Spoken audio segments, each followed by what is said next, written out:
We are the gardeners. We are the gardeners. That's a pretty official title, but we didn't start out this way. Just like our garden, we started small and grew from there. Some say that the garden just grows from seeds, but we think it grows from trying and failing and trying again.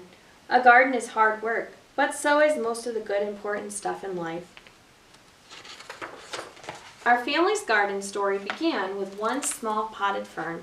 Dad stumbled upon it at the hardware store when he ran in for some supplies. He said it was just too cute to leave behind, and he thought it would make Mom smile. And it did. We chose a sunny windowsill for that pretty little fern. It seemed like a good, safe spot for him to grow. This was back when we were little kids, but we still remember visiting the plant each day to give him a drink, and sometimes we'd even whisper to him a bit. And then, plot twist, out of nowhere, our fern died. Death by overhydration. That's just a fancy way of saying that we gave him way too much water. Looking back, each one of us must have watered him every day. That's a lot of drinks for a little plant. By mistake, we loved that plant to death. Some people tell themselves that they are no good at something after one small failure, but no chance were we going to give up that easily. So we checked out some books from the library, and we found out that ferns can be tricky and prefer to live in shady spots. Apparently, a plant's leaves can communicate to us what they're needing. We also learned that most plants have good manners and like to sip, not gulp. Lesson learned. Dad got us a fresh fern, and with it came fresh hope. This time, we set the pot on our piano, way on the other side of the room, where the sun wouldn't get him so much attention. We made a watering schedule and took turns saying a lot of nice things to our little sprout of a plant. And fern number 2 lived and thrived and grew, and finally, Mom got him a little potted friend. And then another, and then 1 or 2 more. We noticed that talking to our plants actually helped them grow bigger and stronger, so we added some songs and jokes into the mix. Unlike when we were overwatered, 0 plants died from us talking too much. Pretty soon, plants were taking over the house, and Dad said it was time to graduate to outdoor gardening. Mom was as excited about the new outdoor gardens as we were, and she started talking about it with a dreamy look in her eyes. That's when Dad called a family meeting, so we could come up with a real plan. We gathered around the kitchen table and got to work dreaming, planning, and drawing things out. We knew we needed a sunny spot, a place where the plants could sunbathe for at least 6 hours a day.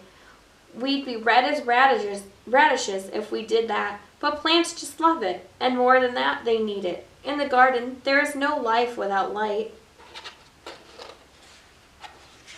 Dad always says that the foundation is the most important thing when it comes to building a house. A house can't be strong if it's built on something weak, and the same holds true in the garden. So, to make the foundation of our garden strong, we filled it with something called soil. Good soil, which includes a bunch of tiny living things called organisms. It can grow things in it. That's pretty amazing when you stop and think about it. A whole hidden world of life is happening beneath our feet. Just because you can't see the good things with your eyes doesn't mean that they're not there. And another cool thing about soil is that it feeds and strengthens the seeds we sow, and then, like a miracle, plants and flowers burst out of the ground. We also knew we needed our garden to get plenty of water. Rain is the very best thing for our plants to drink, but it's hard to know when and if rain is coming. So a couple other options to keep plants hydrated are to collect rainwater or to use a sprinkler or garden hose to get the job done. Once we had a location with plenty of sun, good soil, and a watering plan, we got right to work. First things first, seeds. The most fun part of planning out our garden was deciding what to plant. We started with the foods we like to eat, like strawberries and tomatoes. and then we chose some pretty flowers to keep them company. The thing about seeds is that they're everyday miracles. Everything a plant will grow up to be is already hidden inside the seed. We chose flowers like zinnias, sunflowers, and cosmos so that pollinators would visit our garden. Butterflies, hummingbirds, and bees spread pollen around from flower to flower, encouraging more things to bloom. We like knowing that our little helpers are out there in the nature working with us to help the garden grow.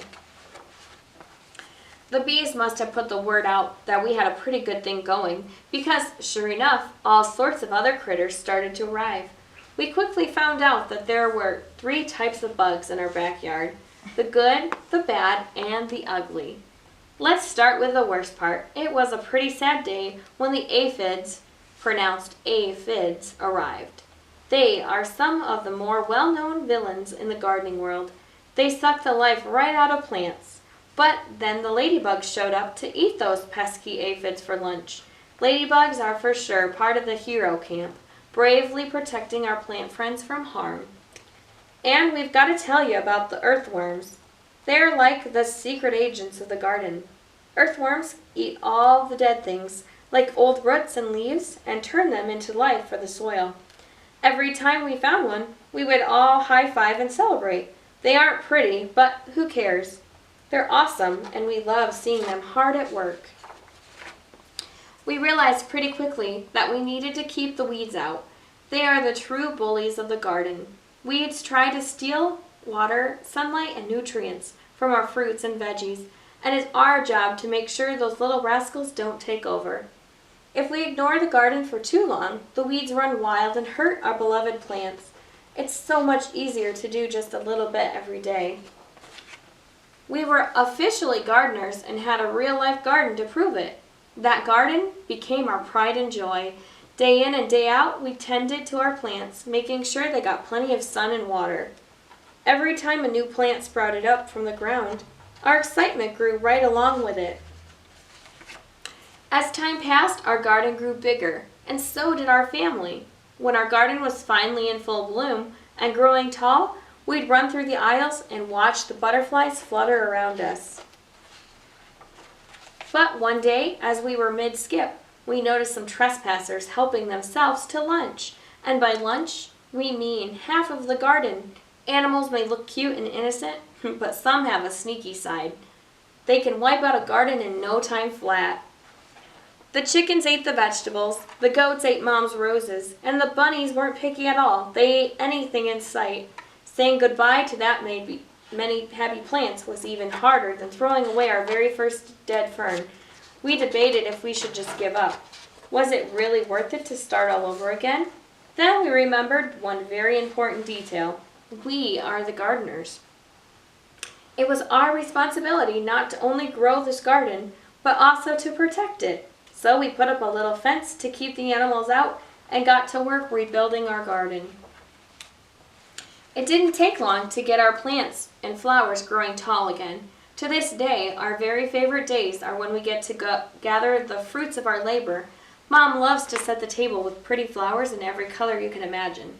We help her dream up recipes for the food we've grown. Sometimes when we see all the beauty laid out, we can't believe our hands helped bring it to life, and it makes all the hard work worth it.